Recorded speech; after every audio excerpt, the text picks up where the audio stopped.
দেশের প্রয়োজনে সবসময় পাশে থাকেন প্রবাসীরা, রাখেন অর্থনীতিতে অবদান। দেশ যখন ক্রান্তিকালীন মুহূর্ত পার করছে, এ সময়েও প্রবাসীদের অবদান, সক্রিয়তা প্রশংসনীয়। নিয়মিত রেমিটেন্স পাঠিয়ে দেশের অর্থনীতির চাকাকে সচল রেখে যাচ্ছেন।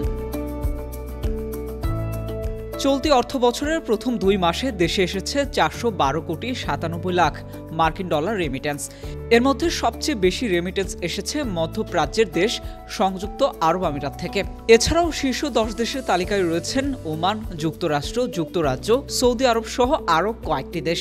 শীর্ষ 10-এ থাকা ওমান থেকে জুলাই মাসে রেমিটেন্স এসেছে 10 কোটি 82 লাখ টাকা। মোট 21 কোটি 47 লাখ টাকা গত 2 মাসে রেমিটেন্স এসেছে ওমান থেকে।